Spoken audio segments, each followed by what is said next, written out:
Hey friends, Dawn here, welcoming you to the Soul Goals podcast and year number 3. This year, we are diving into expanding our perspectives, challenging our belief systems, and working the mental and emotional muscles of our souls. Though still all about growth and connection, this year finds opportunities to hear from people in our communities that have walked a path that might be different from our own, but that ultimately present us with the chance to look at a subject in a different light and learn other ways we could approach challenges in our own world. Let's get to it.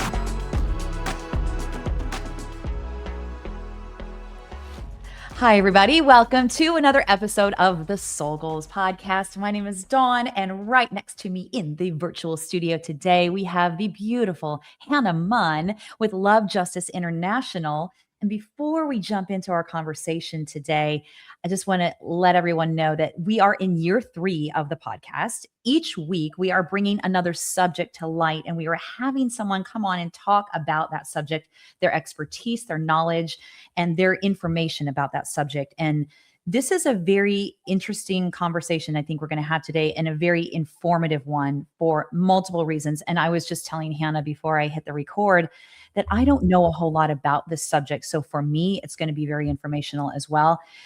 It's something that is prevalent in our world, unfortunately.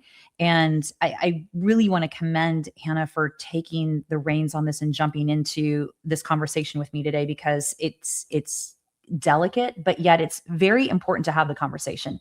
So folks, what we are talking about today is human trafficking, what that means, what it really actually is, and from someone that works within Love Justice International, which is, by the way, it's a nonprofit organization, and Hannah has been with them since, she said, 2015. Is that correct? Mm-hmm. Yeah, she's been a leader within them.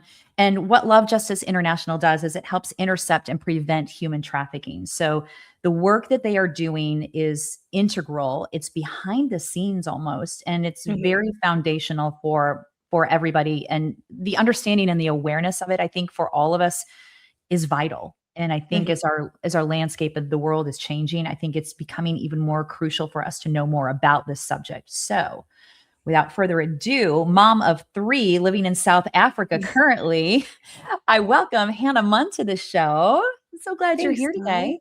Yeah, thanks for having me. It's such a pleasure, and thank you for being so generous in your introduction. Oh, absolutely. Absolutely. Well, we're going to jump right in because Hannah, like we just, again, before we hit the record, it's 7:30 p.m. in South Africa and your kids are in bed, you said, right? Yep. Yeah. Which I'm sure all the working moms are like, yep, that's how it works. Kids are down. Now we go into this next phase of our work and this next phase of our evening for sure. So Yeah. Hannah, tell me a little bit about your life before you got involved with Love Justice International. You grew up in Nebraska is what I understand. Yeah, I did. I grew up in Nebraska, and I would say that my journey with this work really started in 2013. So, um, for me, the motivation to get into this work, I will say, has like a faith-based and kind of spiritual background. And so I was a relatively new believer for about a year, and then ended up at a conference called Passion. Passion is a gathering of a bunch of college students around the states. They get together, and they just are like praise, like learning about Jesus, worshiping, like it's awesome. And it was at that conference that the CEO and founder of International Justice Mission, Gary Haugen, he's pretty well known in the modern days, the fight against modern day slavery. He got up there, and I'm also context. I'm also a junior in college, right at that precipice of like, what am I going to do with my life? Like, what am I doing? What am I going to spend my career doing? And didn't really know, but kind of felt this stirring of like, I don't know what it is, but I feel like I'm going to find out what it is here. Like, that's really the only way that I can describe it looking back is just this priming. And Gary gets on stage and he proceeds to talk about a girl and share about her life. And her life was essentially one where she was trafficked into the red light districts of India and lived a horrific life and was eventually rescued. And she was in that arena. And he just proceeded to share about her reality, which was honestly, to a T, all of my worst fears growing up as a girl in the 90s, being kidnapped, raped multiple times, sexually abused, sexually assaulted, kidnapped. Um, and it was shocking, her reality compared to my reality, which was I was in university, I was playing tennis, I was in a sorority. I was getting ready to go into the real world. And I remember in that moment wondering, like, man, what is the difference between her and me? Kind of this like existential, like, how did that happen and why does it happen? And I think it was just this moment of like, I don't choose my passport. I don't choose my family. I don't choose Wow. my safety. I don't choose my economic starting point. And the reality is, in the eyes of God, inherently, and when it comes to value, like nothing. And we'll get into this a little bit later, but we oftentimes at Love Justice talk about how you kind of have to imagine this happening to the person you love the most to really stir action. And at that time, and as I was 21, like the person I loved the most was me, let's be honest. Well, I So understand. Yes.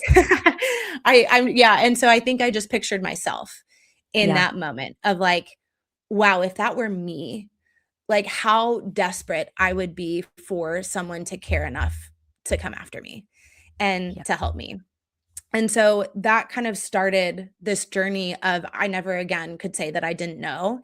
And I just felt such a strong conviction of I don't care what it looks like, I'm going to be a part of this work. I didn't know at the time it would be full-time work. I didn't know if it'd be volunteering. I didn't know if it would be giving. But one door opened after the other and ended up doing a summer mission trip to Nepal with Love Justice a couple months later, and then did an internship in DC with IJM. So I got a taste of both the overseas, the like DC national level, and then went back, finished my undergrad, and then did some volunteering in Nebraska in this space. So yeah. So, no, I think everything that you said right there, Hannah, is so brilliant. I mean, it's heartfelt. And for me, what I'm hearing you say is perspective was really the driving force for you, and how that, and this, I love what you said too, stirring action. I think that's a big Mhm. piece of us as people when we can really feel that action being stirred by something that Yeah. really helps our perspective to shift. And then you were, I think too, from what I hear you say, is you were open to whatever the possibility was to be able Yeah. to serve in this propensity, Yep. because not knowing what that looked like is, I mean, again, 19, 20, 21 years old, we want to know exactly how tomorrow is going to Mhm. shape out, how next month is going to shape out, how it's all going to work. But Mhm. how lovely that you were moved enough by the subject to be able to go, okay, I'm open to serving in whatever capacity that is, and having the faith to be able to do that. That's a big deal. Yeah, Yeah, yeah, totally. yeah. Did you, when you figured out after all of the different internships and the different things that you were talking about, you went to DC, you got to see all the different sides of it. Is that when that shift happened for you and you said, this is my full-time work? This is really the direction I want to go in? Or were you still kind of, I'm not really sure what this means for me? I would probably say it was a little I would say, like, I'm not really sure what it means for me at the time. I remember we were at a lunch and learn with one of the senior leaders at IJM, and there was a class of 20 some interns, and they basically looked at us and said, "Listen, a lot of people wanna be in this type of or this line of work, and the reality is maybe 2 of you in this room would actually pursue it full time."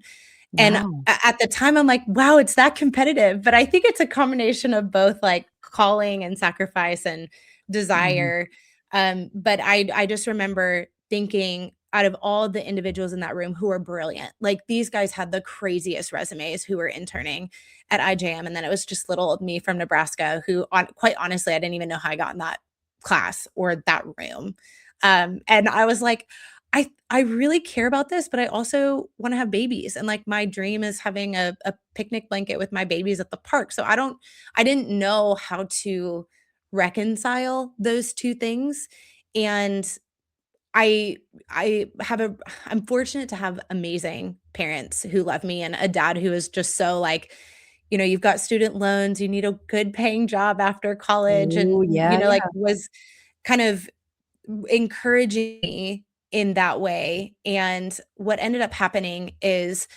I got offered a job the January before I graduated, stemming from a different internship that I had done with the American Red Cross. And they offered me a job that January, and they were like, "We're willing to wait until May. Like, you finish school, we're willing to wait, we'll hold the position."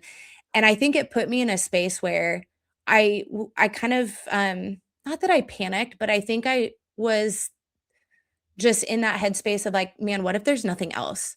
Like, I Mm. should take Yeah. this. I should take this. Yeah. It doesn't make sense why I wouldn't. It's job security. And so I did, and I would just say that was a really tough year for me because I was doing something that I was good at, but it felt so misaligned with that calling. Mhm. But I think looking back again, I think the Lord just really used that in my life where I got connected to that world in Omaha. There were really cool people in the FBI, in churches and nonprofits, and just a lot of people doing incredible work in that space, and got a very local perspective Yes. of what that looked like. And that, I think, propelled me and prepared me for then going into the field, which eventually I just couldn't stop thinking about, being in this line of work, and was kind of like, I know I don't have any experience. So what do I need to do to get experience? And at the time, I was like, I need to go overseas because that's everyone at, IJM had that kind of experience. And so I'm like, okay, cool. That maybe being the end goal for me. I'd love to be in DC. I'd love to be with IJM. Like, what can I do to get there?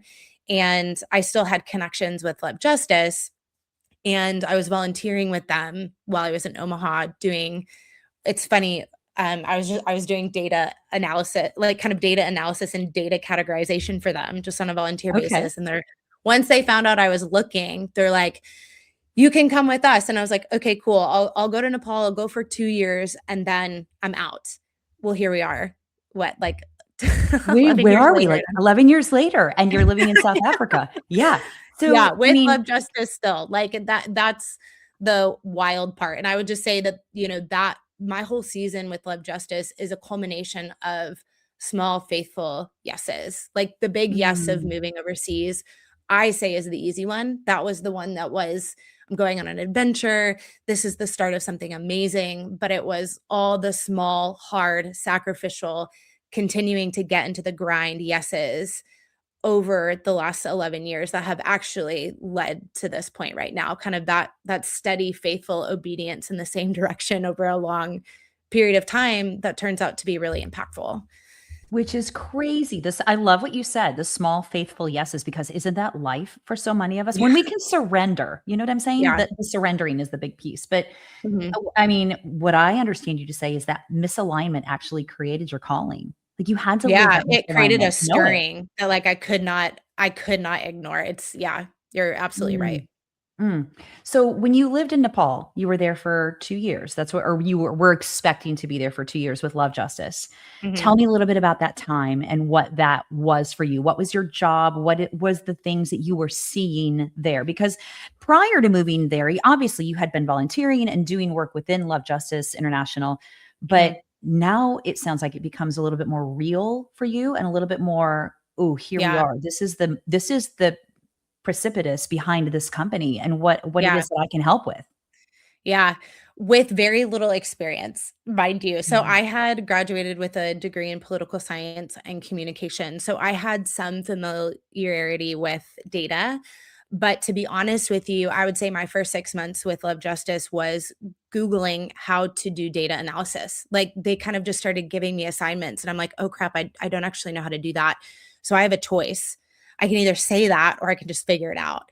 And um, I I love think that. I love that. We tell I our did kids that all the time. It's like you know what? Everything is figure outable.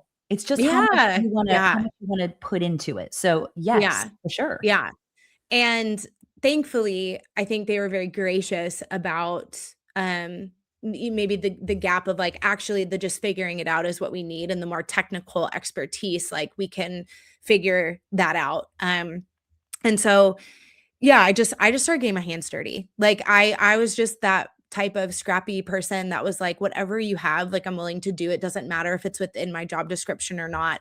and found myself in some of the most amazing opportunities very early on.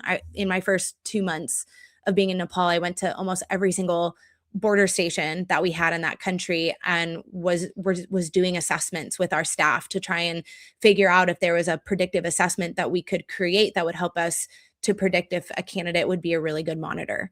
We'll get into like the logistics of how Love Justice works, but Yes. and got to see the front lines, got to hear stories of the front lines, and just had this incredible vantage point of the work.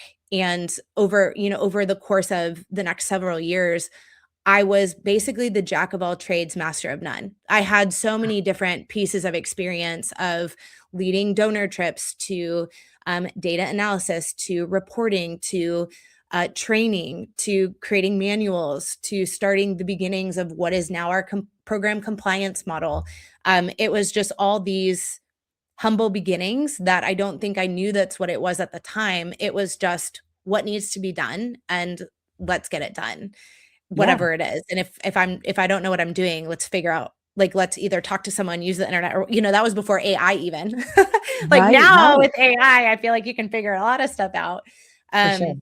But yeah, it was just, and I was loving it. I was totally loving it. I would say if anything, I felt a little like, how am I gonna find a husband in this? Like, I'm not really sure. Um, like that was probably the only thing at the time that was keeping, a little bit of a gaze back towards the States of there's a Mhm. ton of women in the missions field, not a ton of dudes. And when there are single dudes, they get snatched up. I'm like, Right. I don't know how this is gonna work. Right. But also I had a mentor that basically said, nothing is impossible, in your like for God. And Yeah. your chances of finding someone in the States, there's no difference between that and here. It's just like if you're doing what you need to be doing, then you just kind of got to let it all piece together. Yeah. And then yeah, I shared the story of how I met my husband working with Home Justice. Well, it's that trust and that faith in what you're Mhm. doing, and faith in the Yeah. small, what is it you said? The small faithful yeses. That's such Mhm. a big piece. Thank you for that. That's a really I'm sticking that in my pocket and taking it with me today. Aw. Yeah, the small faithful yeses, it's a big deal, and it's how we live our lives. And yeah, before we hit the record, you talked about meeting your husband in Nepal. He was working for Love Justice, and you Yep. had known him, but Mhm. hadn't really connected in a romantic way, but was just, Yeah. I love that. So small faithful yeses led you Yeah. to a wonderful relationship with 3 beautiful children now, so that's great. Yeah. Yeah. Oh, gosh. Well, let's talk a little bit about, so let's go back to the beginning about human trafficking and what Love Justice International exactly does. Yep. This is real. Human trafficking is real. It's a Yep. realization. When did you have that realization? Was it when you were visiting the front lines and seeing what was happening, like with your own eyes and your own experience being there? Or had you had experiences before where you're like, gutturally, this is something that's super, super important Mm. to address? Yeah, I would say that first kind of I don't know if I'd classify it as guttural, but like this really strong pull towards this issue was hearing about that girl's story.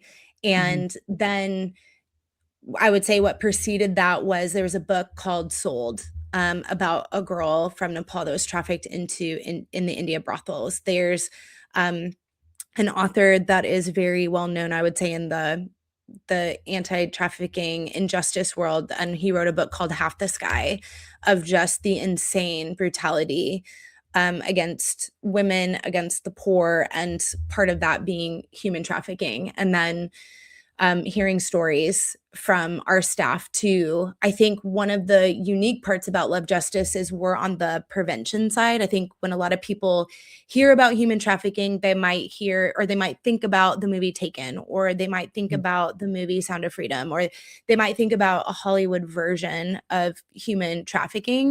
Right. And the sidebar of that is then you simultaneously think about the rescue. And what I saw with Love Justice is, what if the intervention happened at the bus station instead of at the brothel, or instead of at the brick kiln or the place of exploitation? Like, what if you could actually prevent it from happening in the first place? Because no rescue is actually the best rescue, but not a lot of anti-trafficking NGOs were doing that in very tangible ways. There's kind of the spectrum of, you have the pre-trafficking, which is awareness and job creation, and that's incredibly difficult to measure the effectiveness of. And the data that we collect from all of our interceptions suggests that awareness actually doesn't prevent human trafficking from Wow. happening. And Yeah. then you have the flip side, where you have the rescues, the raid, the aftercare, which is really important. I don't want to minimize or undermine the importance of that, but when you think about the trauma and also the cost, like, is there a more cost effective way of preventing it from happening? Because that's, if it were the person you love the most, if you had to choose Yes. between fragile hope of maybe a rescue in another country or knowing that they never made it there in the first place, it's obvious you'd Yes, want the absolutely. prevention piece. And so that is what I got to see at Love Justice, and I think is just like continues to be the compelling model that keeps us all there, Yeah. because of that prevention. That's a really great point because I do believe that, yeah, with the awareness of it is a big thing, obviously. And then you went to the care, the aftercare, the rescue, the raids, all the things of that nature.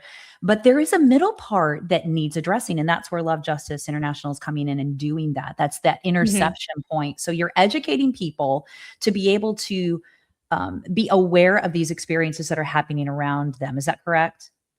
Yeah, it goes beyond even awareness, I would say. It's people that, I guess I'll just kind of dig into the model. Yeah. It's, we what it looks like practically, because people are kind of like, what does that prevention look like? What does transit monitoring look like? What do you mean by that? Um, and what that means is we are at places of transit, like a bus station, a taxi rank, um, maybe a train station, like basically the biggest transport hubs across Africa and Asia. We have we partner with local national staff who are trained to look for signs of trafficking, whether people are at risk of being trafficked or they're currently in the process of being trafficked. Okay. And they have a questioning protocol, and they're looking for signs, and they're noticing, they're watching, they're asking questions, they're doing subtle things to intervene in a situation. So, for example, you might have a group of three young men traveling with an older dude in a country where it's known for trafficking or labor trafficking. And so our monitors might step in and say, "Hey, where are you guys going?" Or they try and find subtle ways to start a conversation. And through that questioning process, they're trying to figure out, are these individuals in the process of being trafficked, or are they at risk of being trafficked? And what they do is, when they notice things that aren't right, they're intervening immediately. And that can happen a number of different ways. That could look like involving the police. That could look like separating the potential victims from the suspected traffickers and trying to educate them about, this is what we're seeing.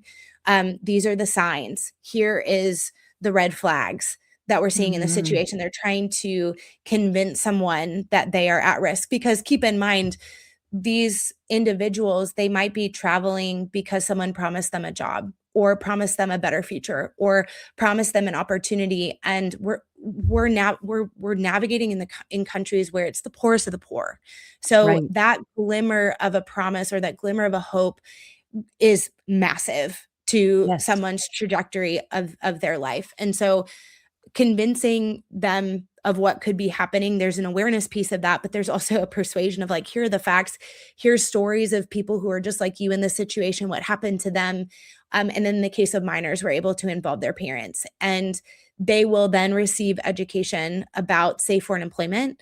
Mhm. They'll receive more education just about human trafficking in general. Their basic needs are provided for, and then a majority of the time we're sending them back home to their parents. I think that can be a little bit of a misconception in the trafficking world, that parents are actively selling their children. And I would say a majority of the Mhm. time that's not what we're seeing. We're Yeah. seeing kids who are running away from home. We're seeing kids that just didn't tell their parents where they were going. And um, the parents are I just heard a story today. I was on a call and just heard a story of these parents that didn't know where their kid was for like 3 days. And when our team showed up with their child after an interception, the parents were they had no words. They were so grateful and so thankful. And that is the power of prevention. And going back to, there's a really amazing quote that I love by Benjamin Franklin, and he says, "Justice will not be served until those who are unaffected are as outraged as those who are." And Mm, I mentioned mm, this earlier. One of the primary ways we do that is by thinking about it in the lens of what if it were the person that I love the most? yes. And if it were my child, if it were my 6-year-old child, I wouldn't want to cling to that fragile hope of a rescue in another country. I'd wanna know that they never reached that destination at all, and that is the prevention Mhm. in action on the front lines of some of the busiest transit hubs around the world for our partner staff. Perspective. Massive Yeah, perspective right there, Hannah, like the person that you love the most. I mean, if you put yourself in that position, I think what you when you said it before and even when you said it now, I mean, just think about my family. I think about yeah. my friends with young children. What is the current population that you are seeing most intercepted throughout the season, if you will? Yeah, that's a great question. Before I answer that, I want to mention one other thing because I Mhm. think it begs the question of like, okay, cool, you guys are intercepting potential victims of trafficking.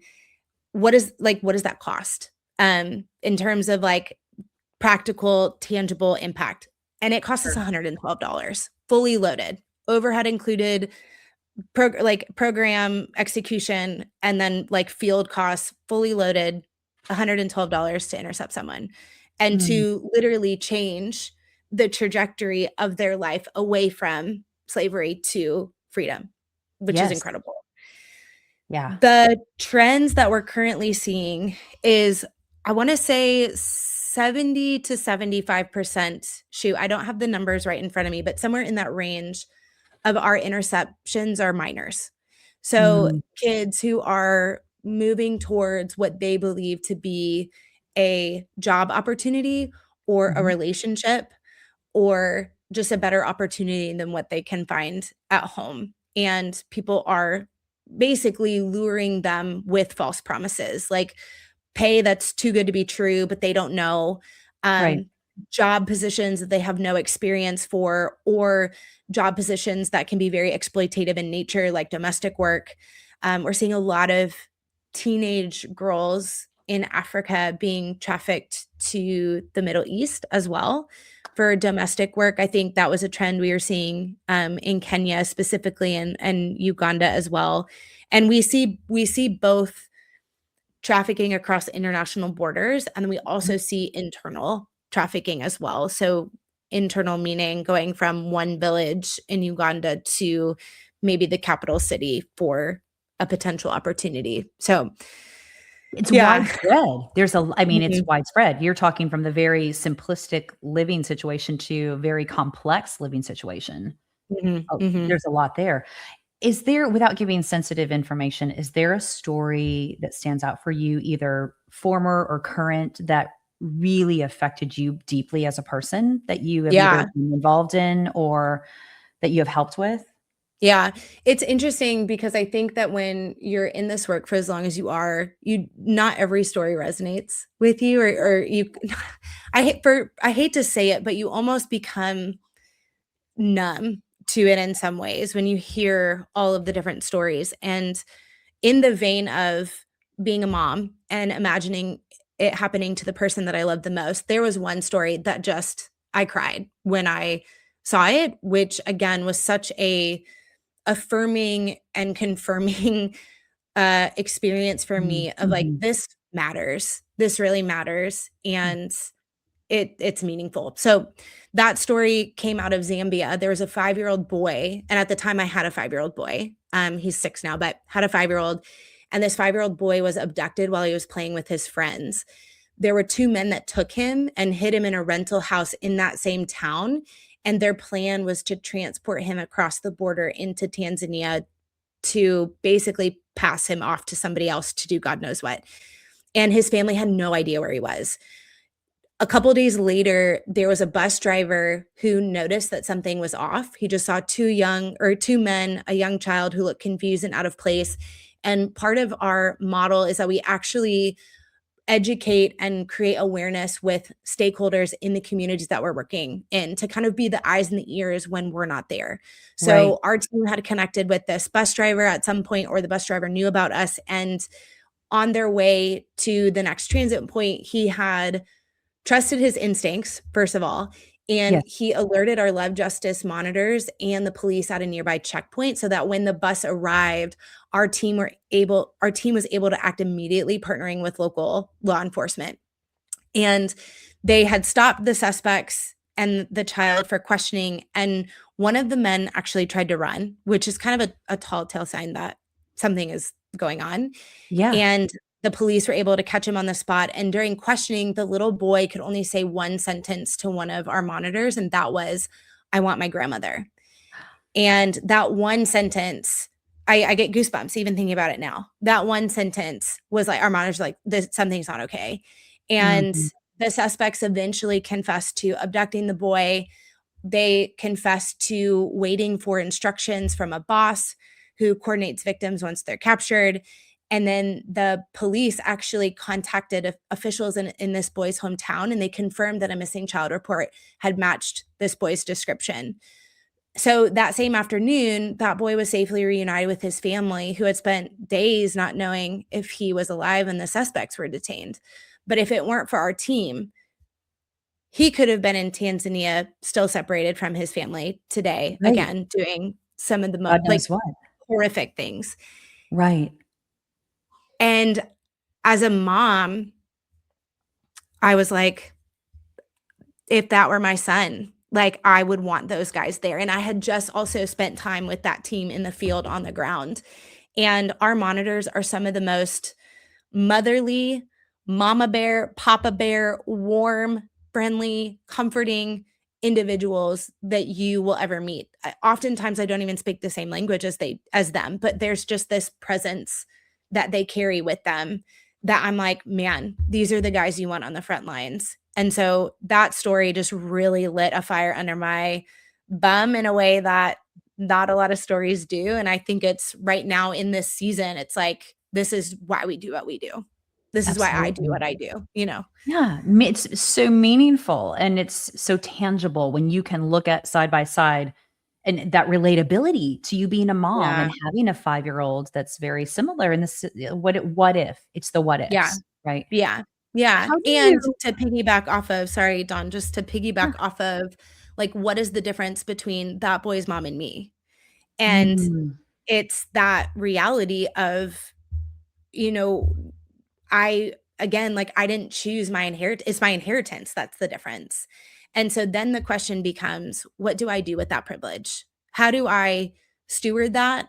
How do I use it not just for myself and my family, but also for the global poor and our mhm, global brothers and sisters and people who are hurting and do not have the ability to do it themselves, not because of anything they did or didn't do, but because simply that person was born into poverty and injustices stack against the poor. Um, in ways that are crippling.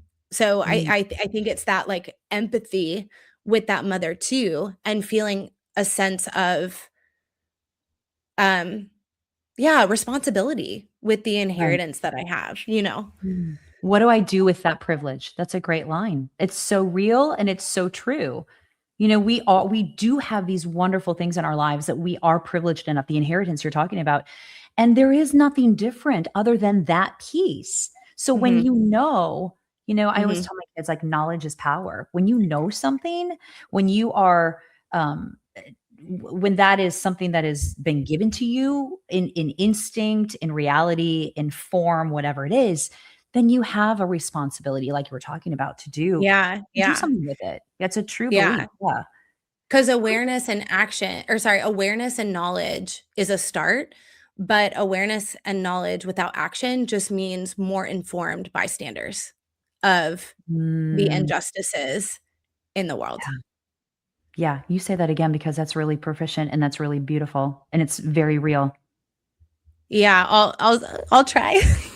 I'll just awareness and knowledge is a start, but awareness and knowledge without that action just means more informed bystanders in the We face of don't need injustice. we need informed people, but we don't need more informed bystanders, Yeah. especially when this risk is as inherent as it is and what you're Mhm. seeing. Let me go back to the mama bear, papa bear, the monitors that you are Yeah, choosing. Let's yeah, talk just a little bit about how you're choosing those interceptors, those people that are on the front lines that are seeing, that are very keenly alert to yep, what is happening. Are they yeah. specific to the area of the world that you're in? Are they specific to the whole idea of human trafficking? Is it a combination of the two? How do you choose that? Yeah, that's a really good question, Dawn, and it highlights what Love Justice International would say is our core competency. And that is we are an organization that is committed to finding the right people and places and giving them tools to maximize mission impact. And so Mhm, that's what makes us unique and is that we don't have expat staff in the 20 plus countries that we work in. We find local champions and they kind of act as a chairman of a board, and that chairman of a board who has been vetted, who has been in conversations with us probably years before we ever talk about starting a project with them. And you know, asking people in the community about their reputation. Like we have a whole person and full-time staff dedicated to finding those right people. And once you find the right local national with the right experience, the right knowledge, and the right heart for this work, they find the right people because there are so many. We call them in Nepal, we used to call them Badashi sweet talkers. So individuals who could talk the talk um, to get the donor dollars, and then yeah, it just wasn't impactful, or there was corruption, or fill in the blank. And so once we realized that we really need to find the right local national who is a volunteer, those chairmen of the boards, those champions are volunteers, but mhm, they have the ownership over the whole project. They're the mhm, ones that are, you know, putting their feelers out for who's the right person for this job, who has tangential experience, who is passionate, who is part of the local church, who, and we basically just leave it up to them. And then once they assemble the team and figure out who it is, and that could be a number of different things. I don't want to speak on behalf of them. I just know some of the qualities that we're looking for. We're looking for um, people who are really passionate, looking for people who are really, really faith filled. We're looking for people who are teachable, who are humble, who are faithful, mm, because you can always teach someone how to do this. There is definitely a street smart aspect to it, but that's what Love Justice does. Is we're like, if you find the right people, we have the training to yeah, equip them and empower them and get them ready to go to tackle this. But it's the intangibles and the things that you can't teach someone that you're hiring for. And yeah, those champions do all of that. So there's that, and that's our partner staff. So we'll often partner with different local NGOs who, might say, okay, let's start this transit monitoring project in conjunction with our local NGO, and then we are funding those projects. And then all of the LJI staff, we are figuring out the tools to basically are building and developing and improving all of the tools that make transit monitoring possible. Because with every intercept, we're collecting data um, up the wazoo, yeah, which is yeah. like a whole other piece of what we do. We're yeah, there's so Well, many layers to the model that I don't want to get too in the weeds, but that's a long-winded way of just sharing a little bit of insight into what we feel like our role is and yes. how that sets the local nationals up to just run with these projects that would hopefully far outpace whatever we were to do as Westerners that have no clue anything about the culture, have no language proficiency, but we have the resources and the knowledge to help scale this model. Absolutely. It sounds like it's constantly evolving, and you have to Oh, yeah. constantly evolve with it. Yes. Yeah. Yes. So, Love Justice International is a global community. It's a global company. It's a global Yep. nonprofit. Tell me a little bit about what it might be doing in the United States for those listeners that are hearing this here. Yeah, so unfortunately, we do not have any program work in the United States. And the primary reason for that is when you look at the Trafficking in Person report, as well as the Global Slavery Index, which is the Walk Free Foundation, is kind of the primary foundation that has attempted to measure the volume of the problem. And that they're the ones that are putting out the figures that you'll hear, like there are 50 million slaves in the world today. Mhm. When you look at those reports, you see that in comparison to the developing world, trafficking is a much bigger problem overseas and impacts the poor in a way that is very different in the United States. And in the United States, I would even say it's also very sophisticated in terms of it's a little bit more hidden, it's online. It's not so much strangers or abductions or kidnapping, it's all relational connections and very much people that you know. And then mixed with, we have a functioning justice system. Yeah, So usually when those things come to light, they're able to make their way through the right. the justice system. Whereas in the countries that we're working in, it's happening out in the open.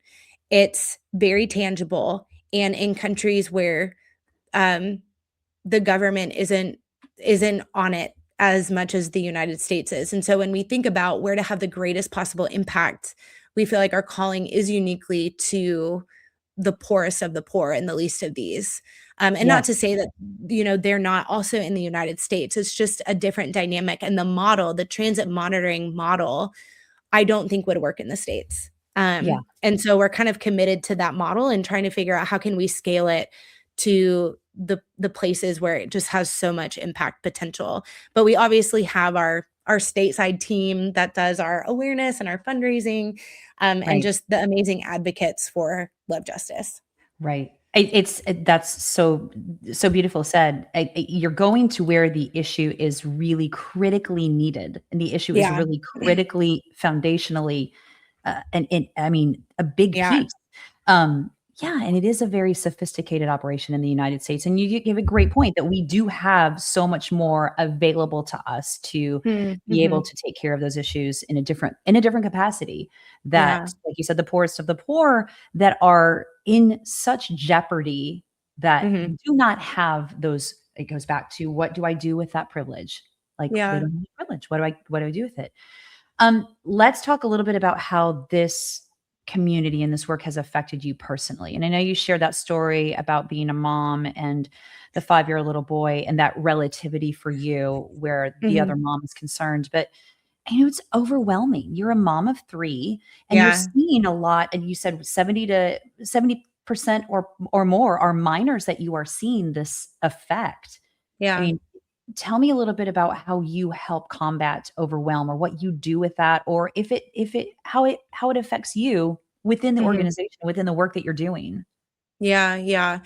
Especially in the early days, I think as a single person, I just had so much time, and so much time was just I had time to work, and I had Yeah. time to just give it everything that I had, and it wasn't until I had kids and had other priority I mean, like and my husband and I were doing the mission together. So, like, when we got married, it wasn't that big of a adjustment for us because we still had a lot of time to spend with each other doing something that we both really loved and felt called to, which was an amazing gift and amazing grace. But it wasn't until I had my first kid that I was like, okay, I'm I'm having a hard time with maybe some work life balance. I'm having some time like shutting things off at the end of the day. I'd be one of the things I would tell people is I'm like reading a bedtime story to my kid, but I'm thinking about the really difficult meeting that we had at work, or I'm thinking about a relational conflict, or I wouldn't even necessarily say the groundwork was impacting me. I think it was just being in leadership at a Mhm. small NGO that was getting bigger and going through growing pains and growing in my own leadership and management that was just creating a lot of stress. And when you don't have sustainable or flexible, we talked about flexibility, when you don't have sustainable or flexible rhythms, then y basically what that leads to is I was working full stop, I was momming full stop, and I was living overseas full stop, and I had no it got to a point where I had no margin to process what was going on inside my heart, and having the self-awareness to understand, why am I crying? Mm. Yeah, Crying for no reason. Why am yeah. I getting really cynical? Why am I, um, like, harboring a lot of unforgiveness? Why am I reading scripture, but it not landing? Like, what those were, like, the indicators of, like, okay, I think I'm getting to some burnout, and Yeah, yeah. what do I do with that? Especially when you're like, lives are lives are at stake, like, we're Yeah. saving lives, and everything we do is connected to that. So, um, yeah, I think it got to a point where I was like, something is wrong, and I need to figure but I had no margin to figure out what was wrong. So I think that was, Yeah. like, my first step was, how can I create some margin? And very, very practically, I'm just gonna get very practical because I imagine this is pretty relatable Yeah. to a Well, lot of women who are truth for any mom, truth for any parent, for sure. Yeah. yeah, yeah, But I especially just think about what you're working dealing moms. with and well, working moms, but you Yeah, working in the capacity that you're yeah, working in with small yeah. children and a new Yeah, relationship and small children. Yes. definitely. So very practically, that was I kind of called a meeting with my manager. Love Justice has an amazing community care resource through an organization called Barnabas International that supports staff. I called a meeting with my manager, with him, and then our CEO, and just said, I don't think I'm okay, and I don't know what's going on, but we talk about what it looks like to just create some breathing room. We Mhm. had just this was about a year after we had transitioned out of Nepal to South Africa. I had had 2 babies, like, there was just a lot of life happening in the midst of then carrying on work kind of as normal, and we had a lot Yeah. of big, growing pains through the organization at the time too, and so, yeah, I called a meeting with them and was like, "Can we create some margin?" So that looked like, cutting my hours down a little bit. I went from about 40 hours a week to 30 hours a week. It was limiting the amount of Zoom calls that I was on, because I would be in Zoom calls anywhere from 20 to 25 hours a week, which Gosh. was just crazy. Look, thinking back to the, like, stamina that I was keeping up with. So I was like, Yeah. "Okay, let's pare that down." Let's get counseling once a week, and started meeting with someone that I had been connected with from the very beginning, again through Barnabas, and just started making it a regular practice. And what came out of that was more time to be attentive to, like, what I would say are these, like, deep heart sores that were impacting my life, but I didn't know that that's what they were. And so it was, okay, um, let's lament.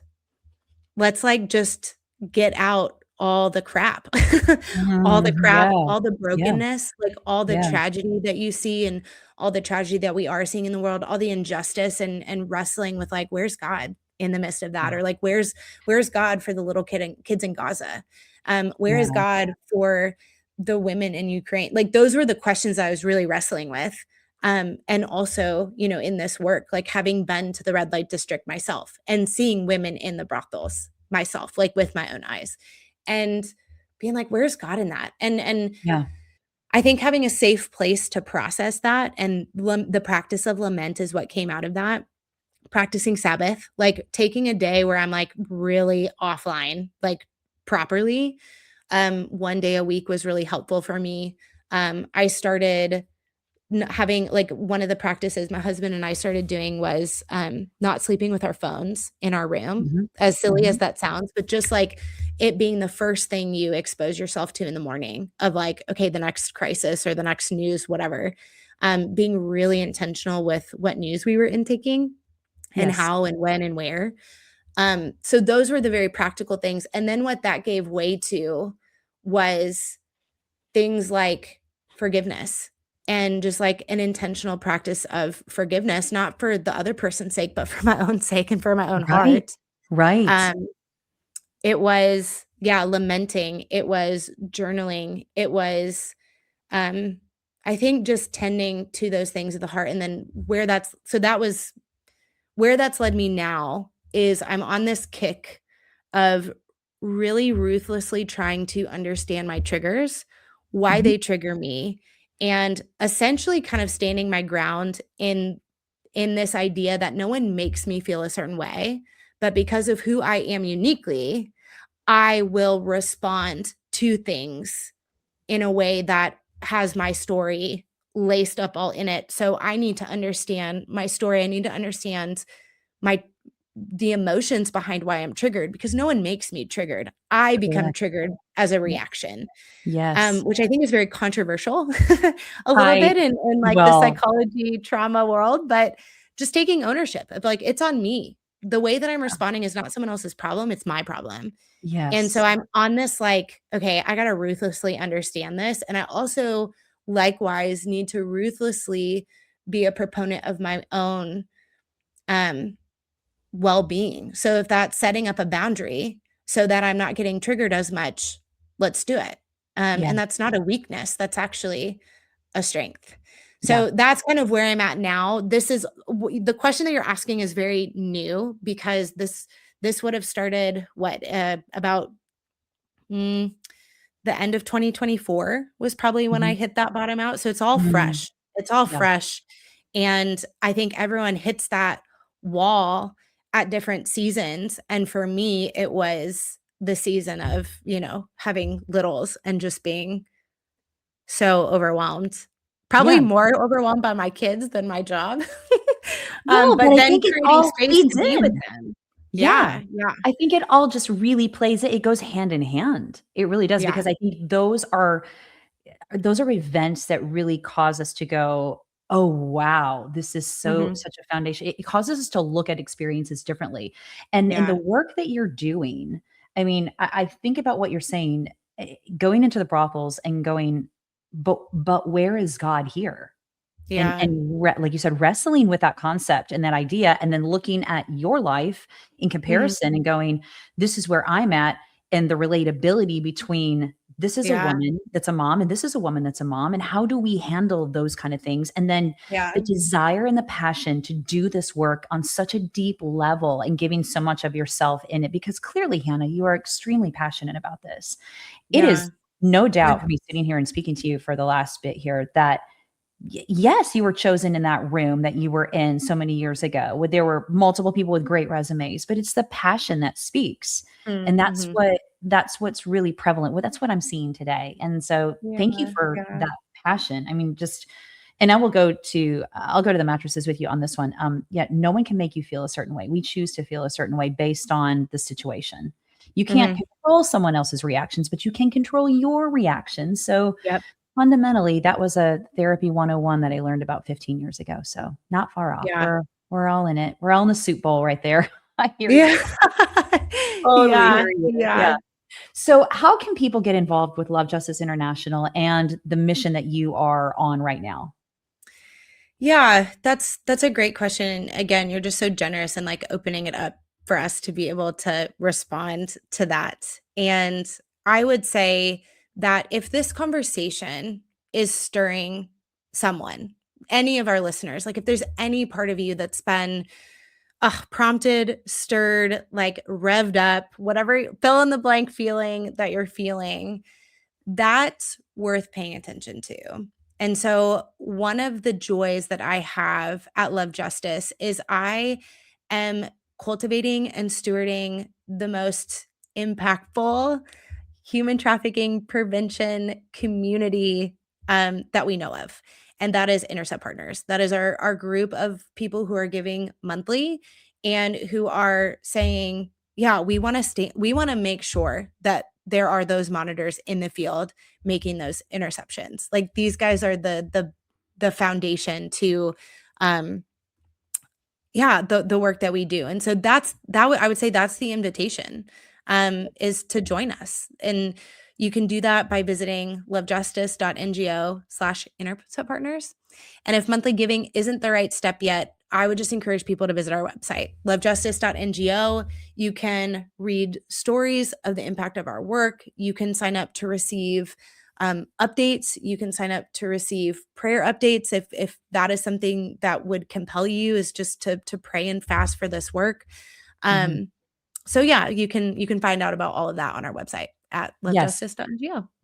It's just learning more about it. I think that's a big piece. And then when you learn from me, I know personally, when I learn more about it and I dig in and I research it more, that's when my stirring happens. That's when my calling goes, oh, Yeah. something about that just really kind of makes me scratch my head and go, there's something there. And Yeah. I mean, we deserve to look deeper and Mhm. pull that layer off and look underneath it and look at Mhm. what it is that's kind of compelling us to go that direction in our brain and what's kind of pulling us in that zone, if you will.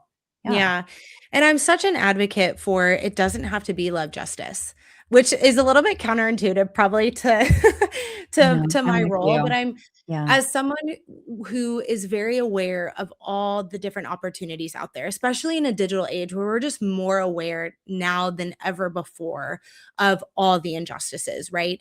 And my encouragement is just whatever one stirs your heart, go after that one, but do the research. Make sure that Yeah. you are funding a an organization that is not just doing activity, that isn't just doing busy work, but is actually measuring impact, life-changing, life-altering impact, and ask the hard questions. We have a list of questions actually that we encourage listeners and just people who are following Love Justice. Like, if you're trying to figure out where to invest your resources, ask the hard questions. We have some curated. You can email me at hannah@lovejustice.ngo. I'll give you the questions, and just be informed, because I think the landscape of giving is changing too, where similar to what do you do with your privilege, I think people Mhm. are really thinking about, like, what's my legacy going to be?